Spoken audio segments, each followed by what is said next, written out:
Hello, hello, hello, hello. It's me, John Avenger. What's up, guys? Yeah, you like my cat in the hat? Well, it's the month of October. I know when this video is uploaded, it'll say September 30th, but here it is. I'm actually recording this in October. So, um, thanks for watching my videos from the last 8 months or 9 months now. We're in the 10th month of the year. Yes, the 10th month of this year, 2021. I got a small update for you guys, a DVD and one Blu-ray for the month of October. The next update will probably be Black Friday because I do that every year and I have a massive haul because, usually in November I get a lot of stuff. But these are a few things. I got at some yard sales and I got one of them at Dollar Tree, and then this Blu-ray I got brand new factory sealed at a yard sale for $1. So I'm very lucky on that. Let's start with the DVDs. First, I got this one at the dollar store. It's a David Ayer movie. No, Josh, it's not Suicide Squad. No, it's not his other movie that came out last year with Shia LaBeouf. This is Harsh Times, yes, with Christian Bale and Freddie Rodriguez, and Eva Longoria, yes, the gorgeous Mexican actress from Desperate Housewives. Unfortunately, she did the worst animated movie of all time, Food Fight, but again, not her fault. This was directed by David Ayer. Yeah, directed that really wants to be Mexican for some reason. I don't know why, because I'm Hispanic and it's not the most glamorous lifestyle. But hey, when Hispanic Heritage Month is over, I can watch this. Some bubbles in this thing. I'm going to have to get rid of the box. But see, it's got little bubbles. But it was $1. Bale's a good actor. I heard he had a fun time working on this movie because Ayer didn't make him look ridiculous. And it's about 116 minutes, so under 2 hours. So I could watch this in October after, either after Halloween in November or just watch it like after October the 15th. This is a repurchase because this movie I had before, but it was a super bit. It didn't have the special features. I checked the disc; it's mostly in good condition. This is another ensemble movie.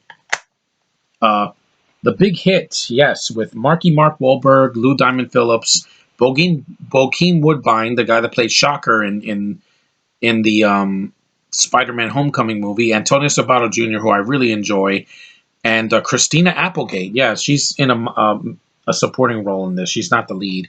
The lead is the Asian girl.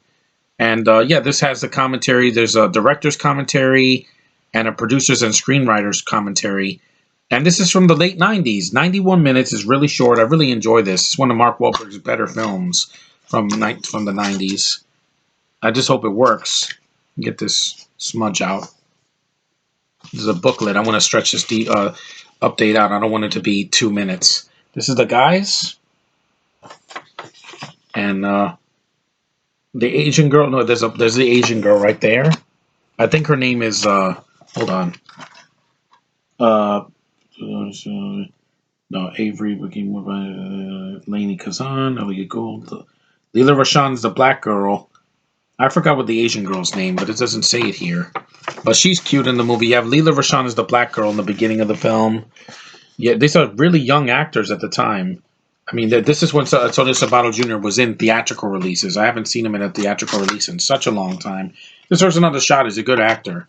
I liked him. And he wasn't just in Hallmark stuff. He's done a lot of films that I enjoyed.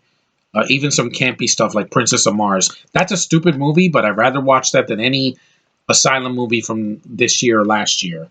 This is a fun movie, though. It's definitely underrated. One of Marky Mark's better films. I'll show this one next. This is a film that I heard really good things about. Well, the critics were kind of mixed on it, but they said good things about the performance. It's got Michael Keaton and Andy Garcia. But this is the full screen version. Unfortunately, there's no widescreen version on Blu-ray. I don't know if this is on Blu-ray, but this is Desperate Measures. Yeah, this is there's no special features either, but I'm going to see it at least to see if it's worth my time. This one is 101 minutes, so it's pretty short. I like the disc art. That's really cool for what it is. And I heard some good things about it because Keaton's always great in nearly everything he's in, except for Jack Frost. That movie is garbage. It's hot garbage. You also have Marcia Gay Harden in the movie. This is when she was young and hot, and she's still a very attractive woman for a woman of her stature and how classy she is and how experienced she is. I think she's attractive. She's not good in The Mist, but hey, I haven't seen The Mist. I saw her clips in it. So she plays a overly religious woman, but here she's I think the victim in this movie. Brian Cox is in it, and it's also from the '90s, I believe, or early 2000s, something like that. I think it's the early '90s. This movie I'm looking forward to finally seeing because I haven't seen this one or Harsh Times. I've seen the big hit. This is a remake, and it's not a Disney remake. I'll get to that soon. But this one is a American remake of a French movie and a TV show called La Femme Nikita. Uh, this is a movie, that I actually enjoyed. I watched it on Tubi. It's not a Hallmark movie. It's very bloody for an early '90s film. It's got an actress that retired like almost 20 years ago. Still think she's badass. Way better than Kristen Stewart. And this is the widescreen version. Point of no return. Yes, the gorgeous Bridget Fonda, my favorite of the Fondas. I have ultimate respect for Henry and Peter. Rest in peace, sir. We miss you. But Jane, doesn't really do it for me. I like Bridget. This is awesome.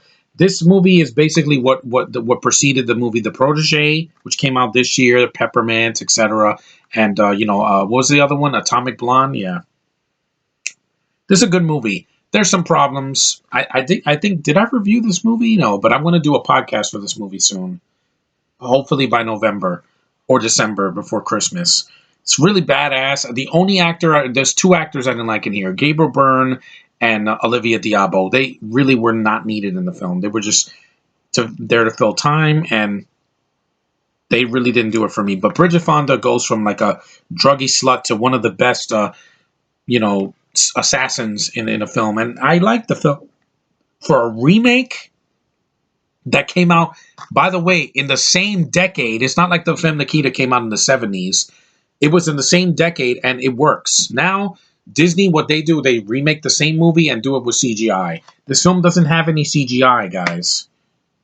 And it's directed by John Badham, who can actually hold a movie. I can see what's going on. It's well shot. It's R-rated. It's not PG-13. And it's not 2 hours long. So, in your face, No Time to Die, this is better. This is R-rated. This isn't freaking CGI heavy. It doesn't have 85 characters in it.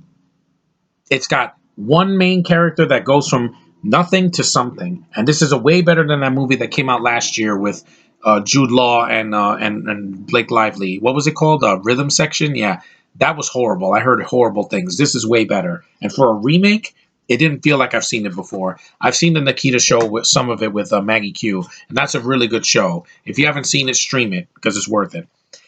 Now we get to the Blu-ray. This is the original film, not Maleficent or its sequel. No, this is the original Disney version. Got it on Blu-ray. My sister had the DVD for many years. We're going to keep it because it's a collector's item. This is the Blu-ray DVD and digital, which I already got the digital, of Sleeping Beauty, one of Disney's greatest animated films, with the villain, yes, villain Maleficent, not freaking anti-hero. Angelina Jolie, I heard her performance was good, but I don't want to sympathize with a horn demon with freaking dark powers that turns into a dragon. Yeah, she's a villain. That's all she needs to be. The sympathetic characters are Aurora, the fairies, the prince, and the king, the kingdom, the people in the kingdom. And this is a classic. I know it's on Disney Plus. I don't care. I got a beautiful transfer of this movie. It's the digital copy came with some Disney points. I put it on my account so I could get more Disney stuff. It's always good to get physical media, guys. It's going to live forever in my heart, no matter what digital thing we get. We're not going to get 8K because 4K will be the last format, but I will be damned if I never buy another Disney movie on Blu-ray, especially good classic films like this, because this is a classic.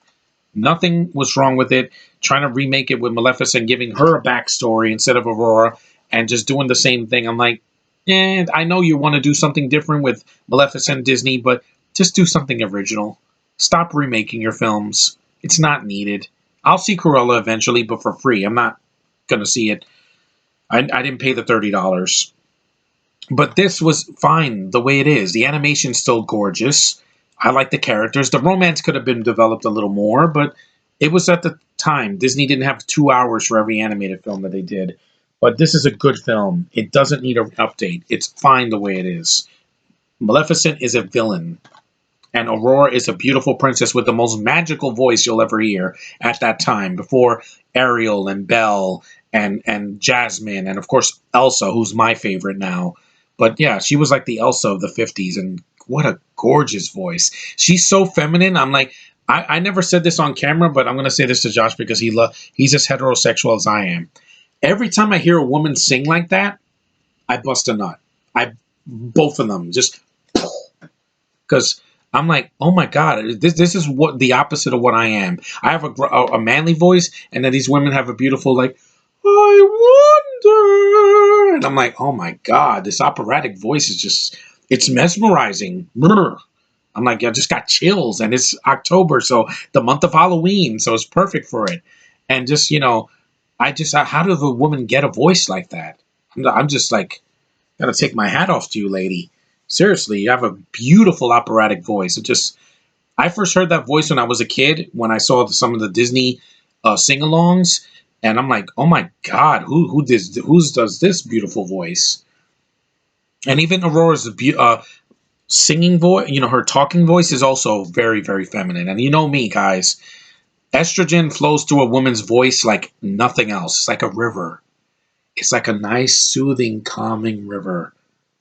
And that's what I want to see in my Disney movies. I want to hear a woman's voice and just be mesmerized by them. That's why I'm not worried about Eternals. Because at least one woman in the movie is going to give me something. That's why I'm not worried about Spider-Man. Zendaya has a beautiful voice. And we might see more women. Who knows? And other films and shows that are coming out on Disney Plus. But yeah, if you've never seen the original Sleeping Beauty, get on it.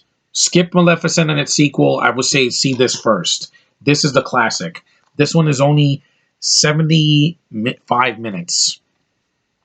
About a third of the running time of the rehash that they did a few years ago, which is like 2 hours, almost 2 hours long. Yeah, but anyway, that's my haul. Small haul, but it's memorable. A bunch of R-rated films, a classic Disney film. Yeah, they're all R-rated except for this one. And I also got Age of Ultron on DVD, but you've seen it already. I just took the DVD out and got rid of the box because I already got it on Blu-ray. But that's my haul for the month of September and October, whatever. I'm going to another yard sale tomorrow, and that'll be for November. I'll show you guys what I got then. Hopefully I get some good stuff. It's been a tough year, guys. I had to get vaccinated so I don't have any more fear. I got it. I said I would, and I did. I'm very heavy right now. I'm 207 pounds. I'm trying to lose weight by walking and eating less. It's been, really long year where there's a lot of boredom. The time was slow. I've had fights with people on social media, but I'm not going to get into that because, again, it's in the past, guys. Let the past be in the past. Like Elsa says, the past is in the past. Let it go. I let it go. The summer's over. Fall is here. It's October. Let's see some horror movies. Let's see some horror series. Let's see some good stuff on streaming. Let's not complain about everything. I'm not complaining about Venom 2, and it just came out. And I already know how it ends. But I'm not going to say anything because for people that are going to go see it. But anyway, guys, welcome to October. Fear Month. That's what's going to be the theme. Fear Month. The whole month I'm going to be reviewing a bunch of horror stuff, except for Dune. That's not going to be horror. That's just going to be a regular review on the 22nd. And I'm going to also do some live streams. I'm keeping busy, guys, because the year is not over yet. We still got November coming up, and then December, and then goodbye 2021. Hello 2022. I could be a whole year vaccinated, and I never have to be scared to go outside again. Thanks for watching. Take care. Tell me what you think of these films. If you've seen them, if you haven't, comments. Be nice. This is the internet. Let's try to be civil with one another. Because that's all I ask for, guys. I'm fair to you guys. I don't give you thumbs down on your videos. Be fair to me, please. Be civil. Be decent. Go watch some stuff and it'll keep your mind off of the pandemic. Trust me. It got me through last year. Thanks for watching. See you in the next one. Peace. Also, I got a live stream later tonight in the afternoon for From Paris with Love, an underrated movie that I need to do a commentary for. So look for that in your feed real soon. Later.